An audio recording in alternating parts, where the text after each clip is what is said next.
विद्यालय चलाता हूँ गुरुकुलम नाम का, जहाँ स्लम्स के आसपास के गांव के अभावग्रस्त बच्चे, जैसे जिनके माता पिता नहीं हैं और भीख मांगने वाले बच्चे हमारे यहाँ पढ़ने आते हैं। 265 बच्चे हमारे पास पढ़ रहे हैं, जिनसे किसी भी तरह का कोई शुल्क नहीं लिया जाता और बच्चों को स्कूल में मॉरल वैल्यूज, स्किल्स प्रॉपर सिखाई जाती है। आपके बारे में लोग कहते हैं कि आप फादर ऑफ 265 किड्स हैं। अच्छा लगता है और मेरी जिम्मेदारी भी बढ़ती है। कपड़े नहीं है, जूते नहीं है या कोई ऐसी चीज़ जो उनको ज़रूरी है, वो मैं सारा करता हूँ। बीमार होकर तो इलाज कराना उनका आगे जाकर तुरंत। क्योंकि ये एक ऐसी सोच है, ऐसी पहल है जो जल्दी लोग ना इसके लिए करेज नहीं जुटा पाते हैं, पर आपने इसकी शुरुआत करी। पास्ट में ऐसे क्या एक्सपीरियंस थे जिसने आपको ये करने पर मजबूर कर दिया? जब स्कूल जाता था तो फीस की बड़ी इशू होता था। अब फीस का समय आया जब स्कूल में, तो मैम बोलेंगे फीस जमा करो, नहीं तो स्कूल से निकाल दिया जाएगा। और उन्होंने स्कूल से निकाल दिया क्योंकि स्थिति बहुत खराब थी। जब निकाल दिया तो मुझे बुरा लगा। जो प्रेरणा थी वो यही थी कि मेरे जैसे लाखों करोड़ों उद्देश्य ऐसे हैं जो डिप्रेस हैं, जो किसी ढाबे में काम करने जा रहे हैं, आइसक्रीम फैक्ट्री में काम करने जा रहे हैं। तो मुझे लगा कि परिवर्तन के लिए स्कूल चाहिए, वो स्कूल जो जीना सिखा। बस दिमाग में आइडिया आया,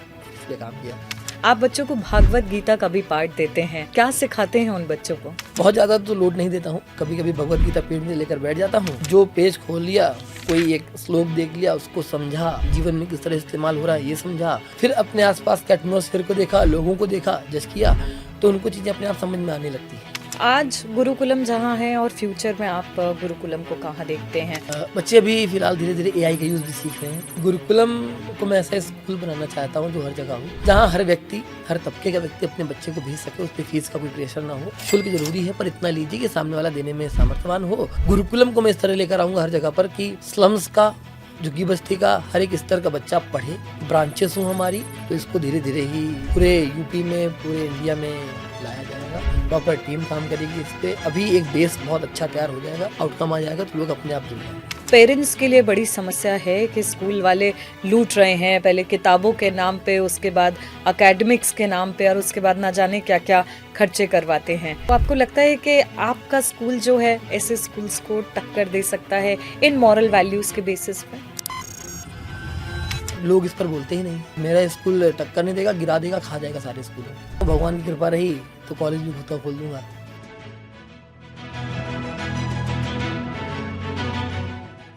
आज जब दुनिया अपने स्वार्थ के लिए एजुकेशन को बिजनेस में तब्दील कर रही है, वहीं एक शख्स ऐसा भी है जो बिना किसी स्वार्थ के गरीब बच्चों के जीवन में ज्ञान की रोशनी लाने का काम कर रहा है। ये वो शख्स है, न जाने कितने बच्चों की अब तक जीवन संवार चुका है। ये वो शख्स है जिसने अपना हर पल, अपनी हर एक सांस उन गरीब बच्चों के लिए समर्पित कर दी है जो कभी स्कूल जाने का सपना भी नहीं देख सकते थे। आज इस शख्स ने फ्री स्कूल की नींव रखी है और ऐसी शिक्षा देते हैं जो न सिर्फ किताबों से मिलती है बल्कि रियल लाइफ से मिलती है, यानी कि अनुभवों से मिलती है। ये वो शख्स है जो आज मॉडर्न एडवांस एजुकेशन सिस्टम को आईना दिखा रहा है। जहां लोग डिग्रियों की होड़ में लगे हुए हैं, ये समाज में ऐसी शिक्षा दे रहे हैं जहां पे एक अच्छा इंसान बन के बच्चों को तैयार किया जाता है। जी हाँ, हम बात कर रहे हैं उद्देश्य सचान की। उद्देश्य सचान, बहुत बहुत वेलकम करती हूँ आपका अपने पॉडकास्ट शो में। आज आप एबीसी न्यूज़ पे हमारे साथ में बैठे हैं और आपसे बहुत सारी ऐसे बातें करेंगे कि आखिर इसकी शुरुआत कहाँ से हुई। आज आप लाखों लोगों के लिए इंस्पिरेशन बन चुके हैं। तो सबसे पहले तो मैं चाहूँगी कि आप अपने बारे में थोड़ा सा इंट्रोडक्शन दें। पहले तो बहुत बहुत धन्यवाद मैम। मेरा नाम उद्देश्य है और कानपुर के हंसपुरम के एरिया वहाँ रहता हूँ और एक विद्यालय चलाता हूँ गुरुकुलम नाम का, जहाँ स्लम्स के आसपास के गांव के अभावग्रस्त बच्चे, जैसे जिनके माता पिता नहीं हैं और रैक पिकर, भीख मांगने वाले बच्चे हमारे यहाँ पढ़ने आते हैं। और ऐसे इस समय 265 बच्चे हमारे पास पढ़ रहे हैं, जिनसे किसी भी तरह का कोई शुल्क नहीं लिया जाता और बच्चों को स्कूल में मॉरल वैल्यूज़, स्किल्स प्रॉपर सिखाई जाती हैं ताकि वो जीवन में आगे बढ़ें और एक बेहतरीन तरीके से जीवन को जिएं, बेहतरीन इंसान बने।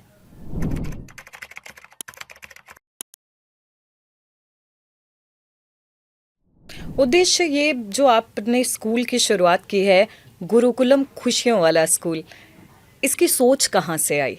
क्या है ये गुरुकुलम का मतलब? गुरुकुल तो लोग सुनते हैं, पर गुरुकुलम क्या है? मैम है क्या कि मुझे ऐसा लगता है कि स्कूल्स का मेन काम है चरित्र निर्माण। बच्चों में उनका सर्वांगीण विकास होना चाहिए और सिर्फ बुकिस पढ़ाकर आगे नहीं बढ़ सकते हैं। और मुझे लगा गुरुकुल की शिक्षा व्यवस्था बहुत बेहतरीन थी। लेकिन आज के समय में हम एकदम गुरुकुल में वापस नहीं जा सकते हैं, क्योंकि वो अडॉप्ट करना बड़ा मुश्किल है। लेकिन हम गुरुकुल और टेक्निकल जो वैल्यूज़ हैं, इंग्लिश जो है उसको भी लेकर आएँ, जो कि हर चीज़ नेसेसरी है। फिर गुरुकुलम बना कि हम गुरुकुल और टेक्निकल सब कुछ मिलाकर, स्किल्स को मिलाकर एक ऐसा वर्ड बनाएं जिसमें सब कुछ आ जाए, तो गुरुकुलम बना दिया। संस्कृत भी है, इंग्लिश में भी लिख सकते हैं। खुशियों वाला स्कूल, इसका क्या अर्थ है? मैम, जब मैं स्कूल जाता था तो बोर बहुत होता था। मतलब काइंड ऑफ कि रटना, हर बच्चे के लिए स्कूल अच्छा मज़ेदार नहीं होता है। और बोर होना, कई बार बच्चों के साथ ऐसा रैगिंग होती है, कुछ ऐसा होता है, उन्हें स्कूल में मज़ा नहीं आता, जेल जैसा लगता है। मुझे ऐसा लगता था स्कूल ऐसा हो जहाँ मज़ा है, बच्चा खुद बोले कि नहीं मुझे स्कूल जाना है, मुझे घर नहीं जाना। तो मेरे यहाँ जो बच्चे आते हैं वो आते हैं अपनी मर्ज़ी से और जाते भी अपनी मर्ज़ी से ही हैं, कि आए हैं तो रुके हैं 8 घंटे, 10 घंटे, 12 घंटे, कोई उन पे जोर ज़बरदस्ती नहीं होती कि तुम्हें रुकना ही पड़ेगा, इस क्लास में आपको 45 मिनट सीधे देखना ही होगा, ऐसा कुछ भी नहीं है। अगर आपकी इच्छा है, आपको मज़ा आ रहा है टॉपिक में, आप पढ़िए। अगर आपको नींद आ रही है तो पास में जाकर कहीं बाहर सो जाइए जाकर, तो खुश रहते हैं बच्चे।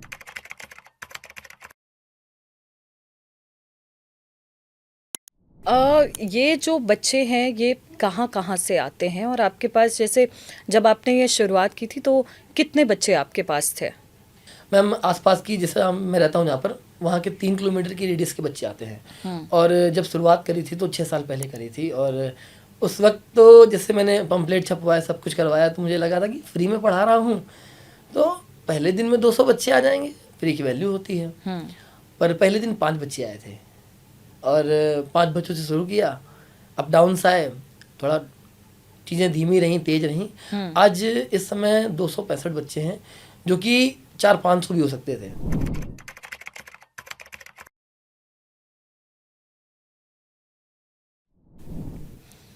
आपके बारे में लोग कहते हैं कि आप फादर ऑफ 265 किड्स हैं। कैसा लगता है सुनकर के ये जो फादर का टैग मिलता है? देखिए, टीचर होना एक अलग बात है, पर जब कोई आपको पिता समान मानता है तो वो एक बड़ा दर्जा हो जाता है, तो उसको कैसे देखते हैं आप? रिस्पॉन्सिबल, वर्ड बहुत रिस्पॉन्सिबल है और अच्छा लगता है। और मेरी जिम्मेदारी भी बढ़ती है। जिससे बच्चे हैं, किसी के पास कपड़े नहीं हैं, जूते नहीं हैं, तो मुझसे आकर बोल भी देते हैं कि सर मेरे पास जूते नहीं हैं, और भाई के पास भी जूते नहीं हैं। मैं देख लेता हूँ पहले से ही, तो मुझे लगता है कि हाँ मुझे करना है। कपड़े नहीं हैं, जूते नहीं हैं, या कोई ऐसी चीज़ जो उनको ज़रूरी है, वो मैं सारा करता हूँ। बीमार हो गए तो इलाज कराना उनका आगे जाकर तुरंत। तो ये है कि हाँ, अच्छा बहुत लगता है और उनका प्यार भी मिलता है, तो बहुत ही बेहतरीन संतुष्ट महसूस होता है।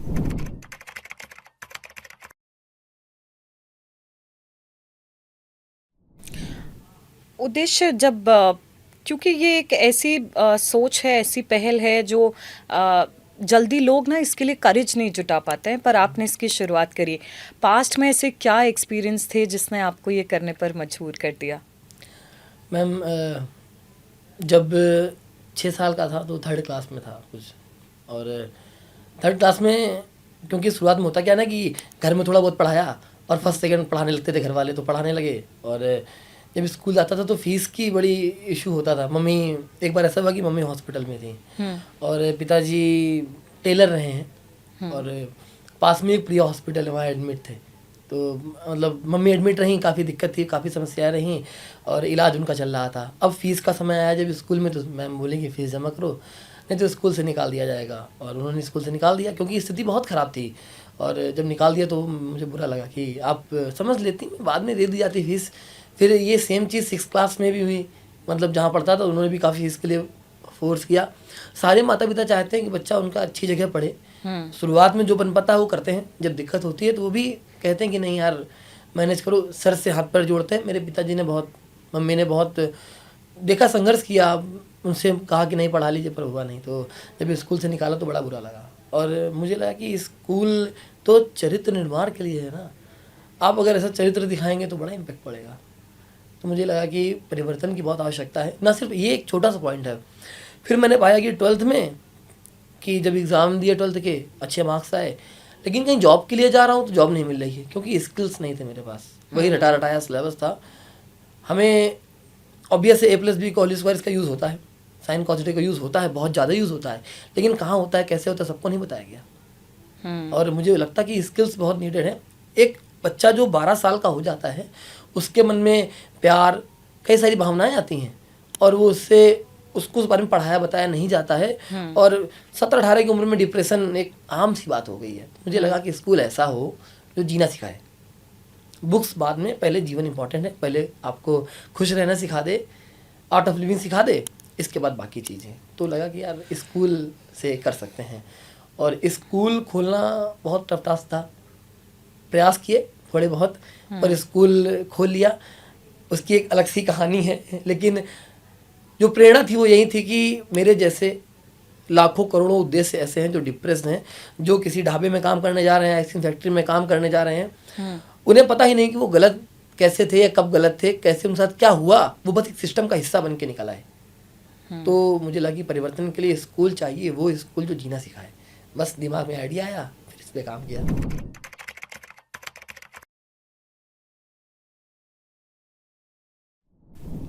उद्देश्य, आप अपने स्कूल में क्या क्या और पढ़ाते हैं? क्योंकि देखिए आज वक्त ऐसा हो गया है कि आगे जाकर के बच्चों को कॉलेज में जाना है, यूनिवर्सिटी से डिग्री भी लेनी है और उसके बाद जॉब भी चाहिए, जैसे आपके साथ हुआ, वो बाकी बच्चों के साथ ना हो। तो आप अपने स्कूल में ऐसा क्या सिखाते हैं बच्चों को, कैसे मैचअप कराते हैं उन स्किल्स को?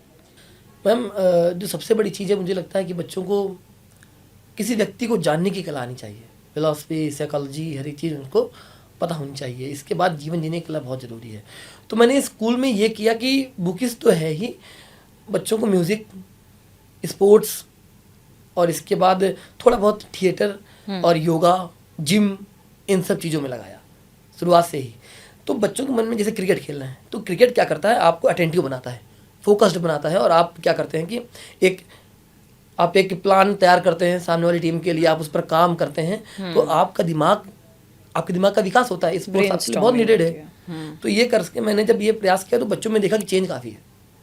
बच्चे थोड़ा सा सीखने लगे कि कैसे हम इस जगह पर ये काम कर सकते हैं, मतलब उनकी बुद्धि का विकास हो रहा है, एप्लीकेशन आ गया। हाँ, सोचने की क्षमता बनने लगी।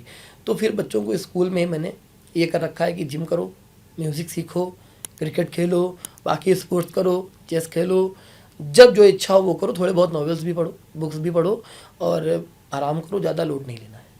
तो ये सारी फैसिलिटीज़ आपके स्कूल में अवेलेबल हैं? हाँ जी, सब कुछ। और ये सारा कुछ के लिए जो फंड रिक्वायर्ड होता है, ये कहाँ से आता है?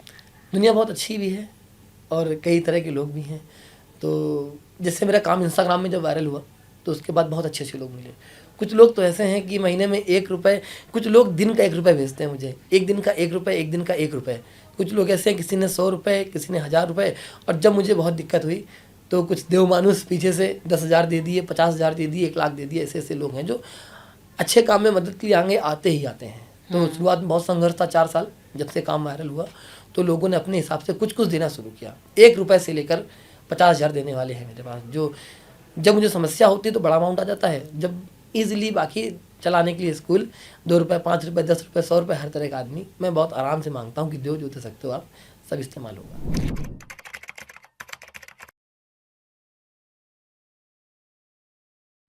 आज आप सोशल मीडिया सेंसेशन बन चुके हैं। आपको कभी पॉलिटिकल या सामाजिक सपोर्ट मिला है लोगों से? देखिए, कई ऐसे लोग हैं जो आपकी मदद कर सकते हैं, सामने आ सकते हैं। कभी लगा कि किसी तरह के कोई सामाजिक सपोर्ट आपको मिल रहा है, किसी एनजीओ से मिल रहा है या किसी नेता से मिल रहा है? कभी कुछ ऐसा हुआ? मैम, नेता से सपोर्ट मिला, किसी से मिलना, तो थोड़ा सा पॉलिटिक्स से थोड़ा सा दूर रहा हूँ। हाँ, सहयोग लोग कर सकते हैं, सबकी क्षमताएं हैं, पर मैं ज़्यादा आगे तक गया नहीं क्योंकि कई बार चीज़ें उल्टा हार्म कर देती हैं।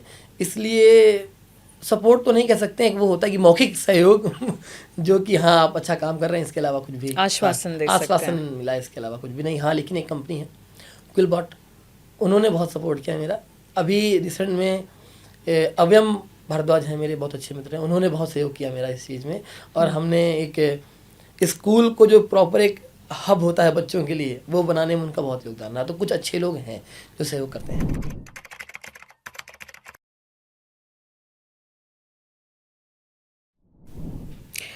उद्देश्य, आप के बारे में मैं जब पढ़ रही थी तो बड़ी एक अच्छी सी चीज़ निकल के आई कि आप बच्चों को भागवत गीता का भी पाठ देते हैं। क्या सिखाते हैं उन बच्चों को?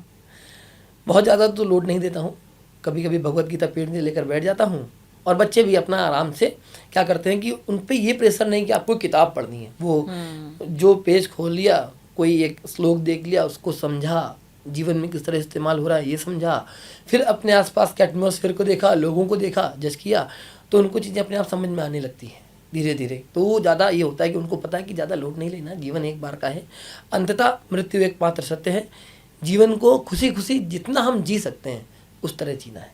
तो थोड़ा सा सेटिस्फाइड भी हैं और अच्छे के लिए मेहनत भी कर रहे हैं।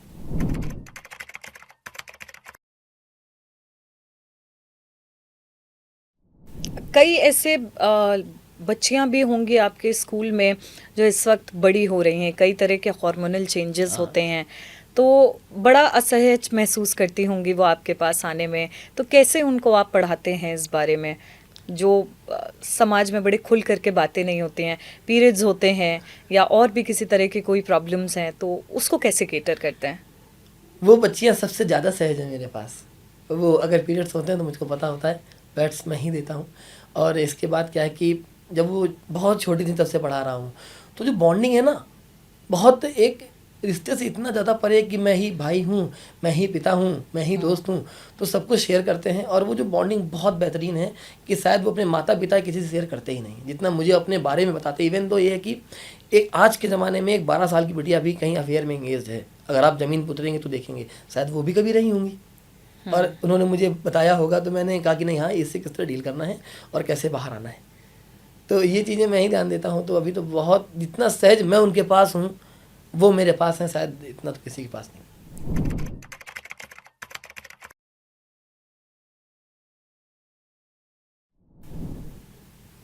उद्देश्य कोई एक ऐसा किस्सा याद आता है जो ऐसा, इतने समय में आप इतने सारे बच्चों से जुड़े रहे हैं, इतने सारे बच्चों के आप पिता बन करके उनके लिए काम कर रहे हैं, तो कोई एक ऐसा किस्सा याद आता है जो बच्चा आपके जहन में उतर गया हो, कोई ऐसा वाक्या?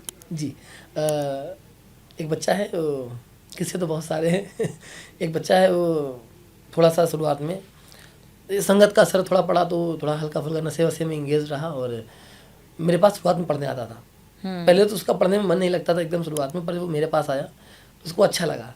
मतलब हम उसमें एक स्पार्क दिख रहा था कि वो जैसे मैथ्स में डिवाइड के सवाल भी करता था ना, तो उसको मज़ा आती थी, सर मैंने चीज़ सीखी, ठीक है।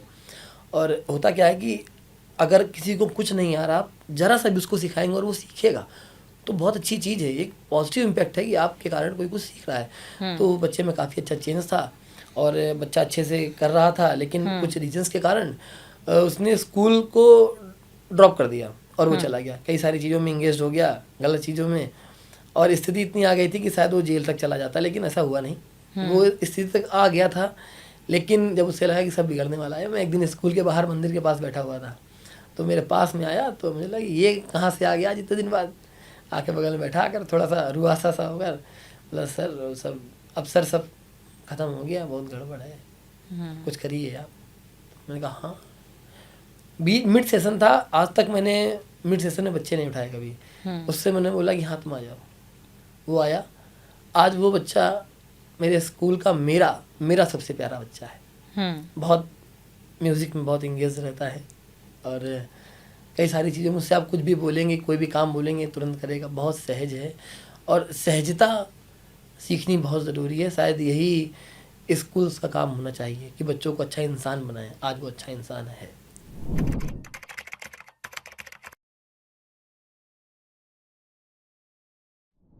ईच वन अडॉप्ट वन एक कैंपेन था जो आप लीड कर रहे थे उस जी। वक्त में, क्या है इस कैंपेन का पर्पस पूरा, थोड़ा सा समझाएंगे? जी मैम, एक समय स्थिति ऐसी थी, मेरे पास पैसा बिल्कुल भी नहीं था, डोनेशन बिल्कुल नहीं आता था, स्कूल खोल दिया था, कर्ज मेरे पर हो रहा था क्योंकि किराए का मकान था, तो उसका रेंट मैं दे नहीं पा रहा था और स्थिति बहुत ख़राब रही 2-3 साल तक।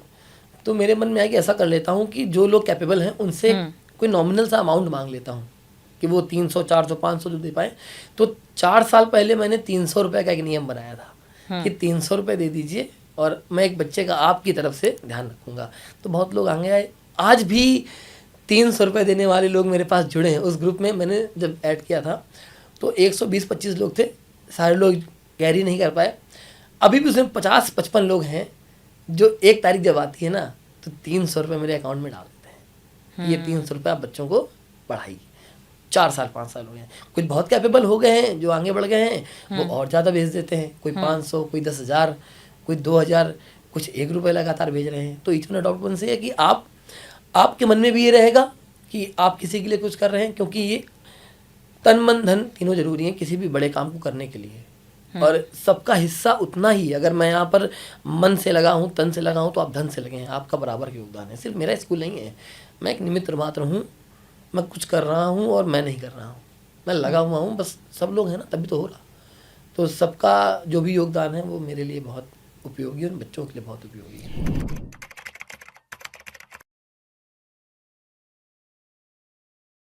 इन बच्चों की पढ़ाई के अलावा आप इनका मेडिकल का भी खर्चा उठाते हैं? हाँ, कैसे उठाते हैं? फंड्स जो आते हैं क्या इतने होते हैं कि आप उसको यूटिलाइज कर सकते हैं या स्पेंड कर सकते हैं? थोड़ी बहुत सेविंग्स लेकर जो चलता हूँ, जैसे फंड्स आए तो थोड़ा बहुत जोड़ के रखा हुआ होता है, या किसी से मांग ले। कभी कुछ अर्जेंसी पड़ी, कुछ लगा कि नहीं यार अभी बहुत दिक्कत हो गई, तो किसी अच्छे डोनर से मांग लिया कि भैया नीड है, हमें इतना अमाउंट चाहिए, तो बोलते ठीक ले लो। बाकी अपने पास से जो कर पाता हूँ, किसी और से नहीं मांगता। वो कहते हैं ना, मैं तो अकेला ही निकला था मगर कारवां बंदा। कारवां बनता गया।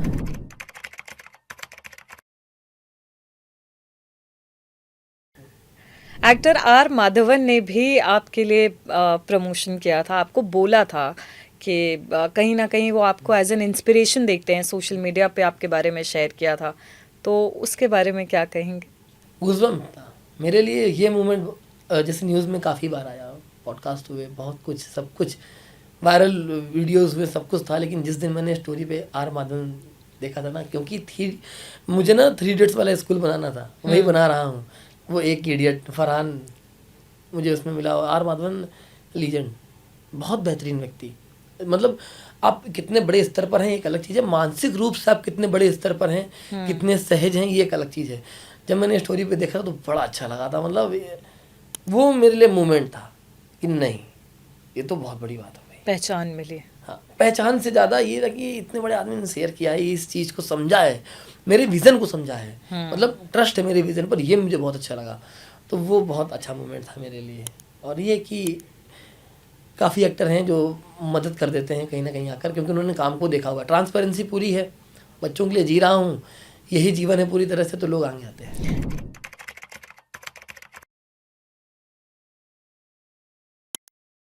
कभी लगा कि अब पीछे हटना है, नहीं हो पा रहा है, अब थक गया हूँ इतना काम कर करके, रिस्पॉन्सिबिलिटी बहुत लेनी पड़ती है, कभी ऐसा लगा कभी कि नहीं वीक लगा पड़ रहे हैं? कभी नहीं लगा। 6 साल का जीवन रहा, 6 साल से कर रहा हूँ। फेजेस आए हैं, डल बहुत रहे हैं कि रात को शायद कई बार तो बैठ के अरे रो दिए, लेकिन ये कभी नहीं है कि करना नहीं है, क्योंकि ये काम नहीं है, मेरी आत्मा है। इसके अलावा करना क्या, इतना बेहतरीन है ये। और अपने लिए जीऊँगा, वही रोटी कपड़ा मकान बीवी बच्चे, ख़त्म, एक दिन डेथ, मज़ा नहीं आएगा। कुछ डिफरेंट करना था। हाँ, डिफरेंट के साथ साथ मनुष्य जीवन वरदान है। आप जितने बेहतरीन तरीके से इसका इस्तेमाल कर सकते हैं, उतने बेहतरीन तरीके से करिए, ये गिफ्ट है। भगवान ने क्या किया कि जन्म दिए, जानवर बनाए, पेड़ पौधे लगाए, फिर जब बात हुई कि कुछ ऐसा हो कि जिसके पास थोड़ी बुद्धि भी हो, तो उन्होंने इंसान बना दिया, उसको बुद्धि दे दी। पर इंसान ने बुद्धि का ना उल्टा उपयोग कर लिया, वो जीवन की अपनी क्षण भंगिमाओं में लगा रहा, तो उसने जीवन को समझा नहीं। तो स्थिति ये हो गई कि लोग इस गॉड गिफ्टेड चीज़ को बहुत हल्के में लेते हैं, बोलते हैं 8 अरब लोग हैं, 800 करोड़ लोग हैं, तो हम भी उसी में से, लेकिन 800 करोड़ लोग में तुम स्पेशल हो।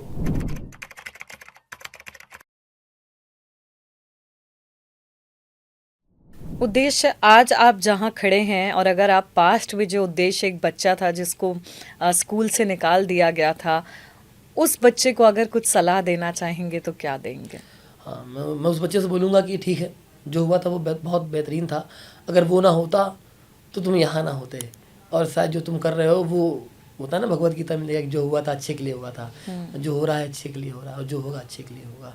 एट द एंड जो होगा वो अच्छे के लिए होगा, और हम हों या ना हों, गुरुकुलम चलता रहेगा। वो बच्चा जो था, वो उसके मन में जो कुछ था, आज वो जिस तरह से सामने आ रहा है, वो बहुत पॉजिटिव है। तो उसके लिए बहुत, उस बच्चे के लिए शाबाशी है कि ठीक है, कोई बात नहीं।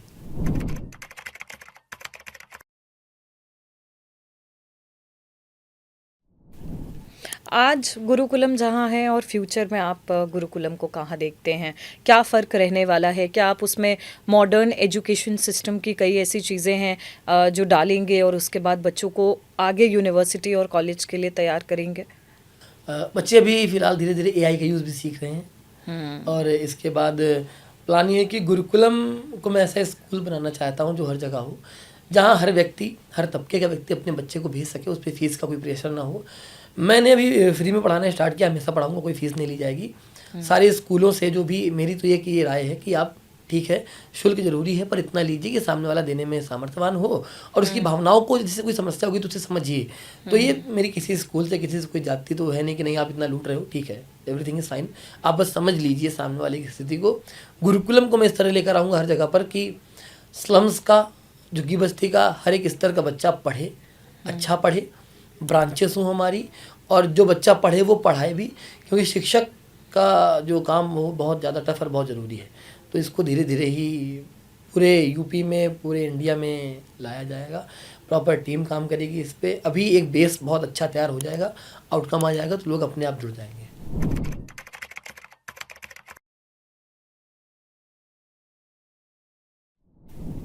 आज का जो एजुकेशन सिस्टम है या जिस तरह से ये ऑपरेट किया जा रहा है, ये बहुत बड़ा बिजनेस बन गया है और पेरेंट्स के लिए बड़ी समस्या है कि स्कूल वाले लूट रहे हैं, पहले किताबों के नाम पे, उसके बाद एकेडमिक्स के नाम पे और उसके बाद ना जाने क्या क्या खर्चे करवाते हैं। तो आपको लगता है कि आपका स्कूल जो है ऐसे स्कूल्स को टक्कर दे सकता है इन मॉरल वैल्यूज़ के बेसिस पे? Ma'am, kudos to you. आप पहली एंकर मिली हैं जिन्होंने ऐसी बात बोली है, नहीं तो लोग मुझे मना कर देते हैं कि ये सब बातें ना बोलना कभी कैमरे में आकर, बुरा लग जाएगा लोग को। इवन तो मेरा अभी एक पोस्ट मैंने किया था कुछ दिन पहले, स्कूल या धंधा, तो इंस्टाग्राम ने खुद हटा दिया उसको। अच्छा। आसपास से कुछ स्कूल वाले बोले कि अरे भैया आप भी तो चला रहे हैं स्कूल, आप भी तो डोनेशन से पैसा कमा रहे हैं। तो मेरा ये था कि पैसा नहीं कमा रहा हूँ, आप उन बच्चों को देखो जाकर, उनकी क्या स्थिति है, कैसे क्या कर रहा हूँ, और आपको ये चीज़ समझनी पड़ेगी कि कैसे किया जाता है। कमाना अलग चीज़ है, हर कोई व्यक्ति कमा खा रहा है, कमा के जिए कैसे, आप भी कमाइए पर लूटिए मत। कमाना लूटना, फिर किसी को बेइज्जत करके स्कूल से भगाना गलत पार्ट है। तो लोग इस पर बोलते ही नहीं हैं। स्कूल बहुत बड़ा व्यापार है और मेरा स्कूल टक्कर नहीं देगा, गिरा देगा, खा जाएगा सारे स्कूलों को। अभी भी मैं जहाँ पढ़ा रहा हूँ ना, आसपास के स्कूल्स में एक डर का माहौल है। मैंने बच्चे उड़ा दिए, 100 बच्चे आसपास के स्कूलों से, जिनको दिक्कतें थी। कुछ बच्चों के पिता कैंसर पेशेंट है, डेथ हो गई। कुछ के यहाँ माता पिता नहीं है, दादी बाबा के साथ रह रहे हैं, सबको अपने पास ले आया मैं पढ़ाने के लिए। तो बहुत बार प्रयास किए गए कि मेरे बैनर फाड़ दिए गए, कैंची चल रही बैनर के ऊपर जहाँ लगे हुए हैं। तो मुझे लगता है कि मेरा स्कूल ना सिर्फ टक्कर देगा, इनसे बहुत अच्छे स्तर पर जाएगा, क्योंकि आजकल के स्कूल का जो मुद्दा है वो है पैसा कमाना। मेरा मुद्दा है राष्ट्र निर्माण करना, चरित्र का निर्माण करना। तो मैं तो आगे जाऊँगा ही, ये स्कूल भी आगे जाएगा, क्योंकि विज़न आपका जो है ना, आप जो मैनिफेस्ट कर रहे हैं आप उसी में आगे जाएंगे। तो मेरा मैनिफेस्टेशन जो है उसका आउटकम मेरे बच्चों में दिख रहा है। तो आने वाले 5 साल में हम बहुत बड़े स्तर पर होंगे। आपका स्कूल जो है वो क्लास 12 तक के बच्चों को पढ़ाता है और उसके बाद अगर उन्हें डिग्री लेनी है या उन्हें जॉब लेनी है तो उसके लिए वो कैसे प्रोसीड कर सकते हैं? प्लान कर रहा हूँ, भगवान की कृपा रही तो कॉलेज भी खुद का खोल दूंगा आगे चल के। बाकी प्लान कर रहा हूँ जैसे इग्नू है या ओपन यूनिवर्सिटीज़ हैं, उनसे उनका कुछ BA BSc जो उनको सही लगेगा कि ये करो। बाकी मेरा दिमाग डिग्री पे ही नहीं है, करवा देंगे जो होगा वो करो, लेकिन स्किल्स पर बहुत काम करो। स्किल्स वाला व्यक्ति खा कमा रहा है, खुश है। नहीं तो आप देखेंगे कि एक सेम डिग्री का व्यक्ति UPSC का फॉर्म भी भर रहा है, रेलवे ग्रुप D का फॉर्म भी भर रहा है। क्यों भर रहा है? उसको तो पता होना चाहिए उसका स्तर क्या है। वो इसलिए भर रहा है कि उसको पता है कि बहुत भाग दौड़ है, रैट रेस चल रही है, कुछ तो मिल जाए। इतना माँ बाप ने 20 लाख रुपए लगा डाले एजुकेशन में, 10 लाख रुपए लगा डाला, और महीने का 30,000 कमाएंगे तो 20 साल में पैसा कवर कर पाएंगे? कैसे जिएंगे, क्या होगा? तो अभी क्या है कि सब सिस्टम है, सिस्टम में चल रहा है सब। एक रैट रेस में है सिस्टम, भेड़ चाल में है सब भेड़ चाल है। आपके क्लासेस के बारे में मैं जब पढ़ रही थी कि आप क्या सिखाते हैं बच्चों को, तो आप उसमें उनको रोबोटिक्स सिखाते हैं, आप आर्टिफिशियल इंटेलिजेंस सिखाते हैं, आप भगवत गीता के पाठ भी देते हैं और साथ ही मैं पढ़ रही थी कि आप खेत खलियान के भी बारे में बताते हैं, हाँ। बागवानी भी बताते हैं। तो इतना वैरायटी को आप कैसे कवर करते हैं? बच्चों की किस हिसाब से आप ये क्लासेस लगाते हैं? क्या बच्चों के मूड और बच्चों के चॉइसेस के ऊपर डिपेंड करता है कि आज वो कौन सा सब्जेक्ट पढ़ने वाला है, या उनके फैमिली बिजनेस पे डिपेंड करता है कि अगर फादर आपके मोची हैं तो मैं आपको इस वाली स्किल में माहिर करूँगा, अगर आपके फादर जो हैं वो किसान हैं तो मैं ऐसा करूँगा? तो ये कैसे सिलेक्शन करते हैं? होता क्या है मैम कि बच्चों का इंटरेस्ट जैसा देखता हूँ मैं कि ये चीज़ पढ़ना चाह रहे हैं, इनकी इच्छा है। अच्छा है क्या कि छोटे बच्चे ना कोरे दिमाग होते हैं, साफ सुथरे एकदम। उनको आप जो दिखाओगे, जिसमें इंटरेस्ट बताओगे, वो इंटरेस्ट लेने लगते हैं। जैसे मुझे ना इन सारी चीज़ों में मज़ा आता है।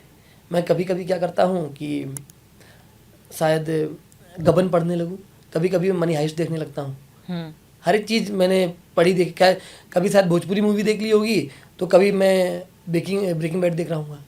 तो मुझे ऐसा लगता है कि बच्चों को आप जो दिखाओगे, सिखाओगे, इंटरेस्ट बनाओगे, वो इस तरह से सीखेंगे कि ये नई चीज़ है क्या, इसका आउटकम क्या है, ये किस तरह काम। जैसे मूवीज़ बच्चे देखते हैं ना हमारे यहाँ, तो दृश्यम देखते हैं, साथ ही साथ में अगर कोई और मूवी भी देखते हैं तो उसको जज करते हैं कि नहीं हाँ ये सीन कैसे उन्होंने किया, लाइटिंग्स क्या थी इसमें, कैसे एनालिटिकल तरह से उसको एक व्यू decode करते डेवलप हैं। करना Correct. उनके अंदर। Correct. और ये हो रहा उनके अंदर, बच्चों के अंदर। अभी स्थिति क्या है कि सारे बच्चे से खेती में भी है, अगर आप प्रैक्टिकली पढ़ाएंगे ना उनको मज़ा आता है। मैं खेत में लेके बताया देखो ये ऐसे होगा, ये इस पत्ती को ऐसे करो, तुमको क्या महक रहा है, तेल महक रहा है, जहाँ सरी सरसों का है क्या, तो ये थोड़ा सा कर करके उनके मन में इच्छा वो बनने लगती है। तो मेरा ये है कि बच्चे चेस भी खेलने वाले हैं, क्रिकेट खेलने वाले भी हैं, सब कुछ करते हैं। उद्देश्य, आप इतने वर्सेटाइल कैसे हुए? ये वक्त के साथ हो गए बच्चों को सिखाते सिखाते कि आप इतना एक्स्ट्रा करिकुलर सिखा रहे हैं कि आज आप इतनी सारी चीज़ें खुद भी सीख पाए हैं, या आपको पहले से आती थी? ये कैसे हुआ? नहीं मैम, पहले से तो नहीं आती थी। धीरे धीरे जैसे मेरा खुद का जैसे जीवन में परिवर्तन आया कई चीज़ों को लेकर, तो मुझे अच्छा लगने लगा, सीखना पसंद था। सीखना एक कला है, क्या सीख रहे हैं ये नहीं। तो मुझे ना स्पेस के बारे में पढ़ना बड़ा पसंद है। हाँ, मैं देखता हूँ, बुक्स आ जाती हैं तो देखता हूँ यहाँ ऐसा हुआ, क्योंकि मुझे लगता है जीवन ये है। एक व्यक्ति है जो चांद पर पहुँच गया है, एक व्यक्ति इसलिए परेशान है कि बीवी छोड़कर चली गई। ये तो नज़रिया है ना। तो मैं चीज़ों को एक्सप्लोर करने में थोड़ा इंटरेस्ट रखता हूँ, चीज़ों को, इंसान को। तो जब मुझे मज़ा आता है लोगों को जानने में और आसपास क्या हो रहा है, कैसे हो रहा है, व्यू देखता हूँ कि हाँ अच्छा इस मूवी में ये हुआ तो ऐसे हुआ होगा, अब ये ऐसे होना चाहिए ना। एक होता है जब आप घर में टीवी सीरियल देखते हो, आपको तो हाँ अब ये होगा, ये सीन चलेगा, तो आप इतना देख लेते हैं वो चीज़। तो ना कुछ खास स्टाइल नहीं, बस एक धीरे धीरे मज़ा आता है, सीखता हूँ तो आने लगा है, कुछ चीज़ें आने लगी हैं। जैसे अभी आजकल बच्चे म्यूज़िक सीख रहे हैं मेरे यहाँ, तो कुछ नहीं आता तो मैं पियानो में उंगली मारता रहता हूँ बैठ कर जाके। एक गाना यूट्यूब से देखे, 2-4 बार प्रैक्टिस की, थोड़ा बहुत सीखा, बस हाँ ठीक है, हो गया, मज़ा आती है। कभी इन बच्चों से कुछ सीखने को मिला? आप अभी बच्चों को सिखाते हैं एक टीचर होने के नाते, कभी ये बच्चे आपके लिए टीचर बने हैं? बहुत सिखाते हैं। सबसे बड़ी बात तो ये कि बच्चे ये सिखाते हैं कि वो कैसे एक मोड को चेंज करके दूसरी जगह आ रहे हैं और यहाँ पर कितने कंफर्टेबली उस चीज़ को सीख रहे हैं और दिमाग कितना फोकस्ड है। तो मुझे ऐसा लगता है कि अगर आपके दिमाग में ज़्यादा कचरा नहीं है ना, तो आप हर चीज़ को कुछ भी सीख सकते हैं अलग तरीके से। तो बच्चों को देखता हूँ तो हर समय एक तो सबसे बड़ी चीज़ क्या कि उनको देखकर हर समय जो मेरा ज़मीन है ना वो मेरे पैर पे चिपकी रहती है कि नहीं हाँ ठीक है। ग्राउंडेड हैं आप बहुत ज़्यादा। यही जीवन है, ग्राउंडेड, ग्रेटफुल और ब्लेस्ड। कहते हैं ना कि नेक काम करने चलो तो ईश्वर की कृपा रहती है हमेशा। वो जो एक शाहरुख खान का डायलॉग है ना कि जब आप कुछ चाहते हैं तो पूरी शिद्दत से पूरी कायनात आपको दिलाती है। ये मेरे साथ हुआ है। मतलब जो प्लान मैंने किया था कि स्कूल खोलूंगा ना, तो मेरे भैया हैं आलोक सूर्यकांत यादव, वो क्या करते हैं कि ऑर्गेनिक फार्मिंग के बहुत बड़े व्यक्ति हैं। वो बहुत सहज, वो व्यक्ति इतना सहज और सरल है कि उनको जब उन्हें देखा ना कि उनके पास में हम आज से 8-10 साल पहले बैठे थे, भैया स्कूल खोलना है, कैसे खोलेंगे। अब वो व्यक्ति जो 35 साल का है, हम उस वक्त जो 20 साल के हैं, हम 2 साथ में बैठे हैं, उसे पता है उस व्यक्ति को कि इस व्यक्ति के अंदर मतलब क्या है कि लड़के अभी लड़कपन है, इसकी बातों में क्या विश्वास करना हो सकता है। मेरे पिताजी हैं जो महीने में 3,500 रुपये कमा रहे हैं, उन्हें पता है ये बात। और मैं उनसे बोल रहा हूँ भैया स्कूल खोलना है, तो भैया बोल रहे हैं कॉपी पेन लेके बैठे हैं मेरे सामने कि हाँ उद्देश्य इतना खर्चा इसमें, इतना खर्चा इसमें, बिल्डिंग में, और करते 40 लाख के आसपास लगेगा उद्देश्य। तो अभी तो हमें लग रहा थोड़ा सा मुश्किल है, एक काम कर सकते हैं कोचिंग से शुरुआत करेंगे। हम हाँ भैया वो तो यही बोल सकते ना, पागल हो क्या, बोल सकते थे। पर मैं बोला कि नहीं, हाँ करो। और मैंने ऐसा किया कि पैम्पलेट छपवाए, मम्मी से पैसे मांगे 250 रुपये पैम्पलेट, वो एक छोटा सा साइज, घर में लेई बनाई, ब्रश से सुबह अपने दोस्तों के साथ 3:30 बजे लेके लेई लगाई, घरों में चिपकाना शुरू कर दिया। आसपास के 3-4 किलोमीटर में पहुंच गया, चिपकाते चिपकाते पैम्पलेट की coaching, free coaching, free coaching, free coaching, बच्चे आने लगे वहाँ से। तो मुझे लगता है कि एक तो ब्लेस्ड बहुत हूँ, अच्छे लोग बहुत मिले, और एक था ना कि करना था, तो अब वो धीरे धीरे चीज़ें सामने आ गई और होने लगी।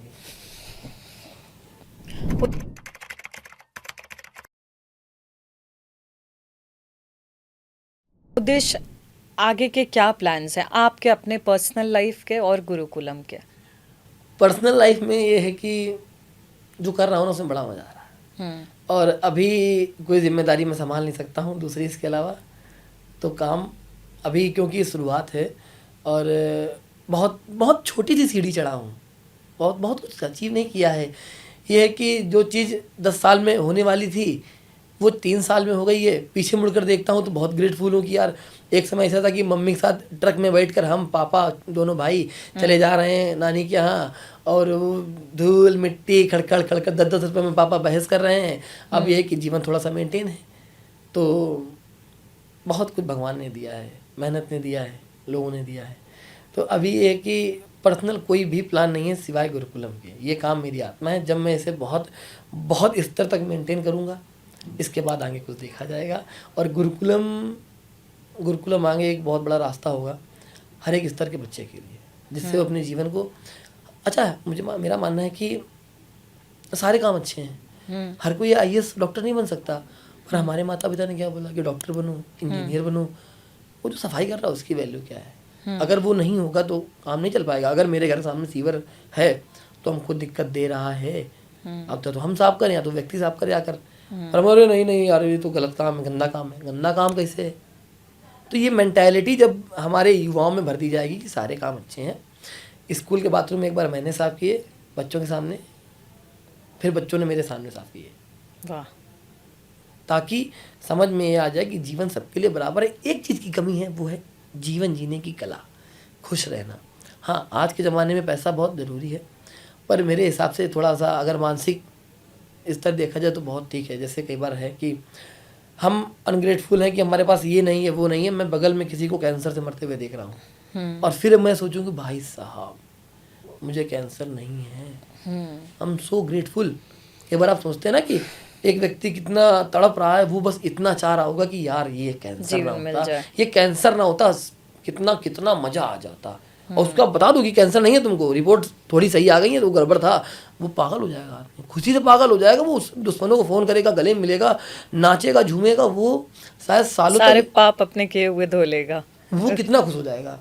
हम ये चीज़ महसूस कर सकते हैं। तो कई बार जब बहुत टेंस होता हूँ ना, तो सोच लेता हूँ कि अरे यार इतना कुछ है, कितना बेहतरीन है सब, तो ये मेंटेन रहता है। अच्छे कर्मों का फल जो है वो बड़ा ही अच्छा मिलता है।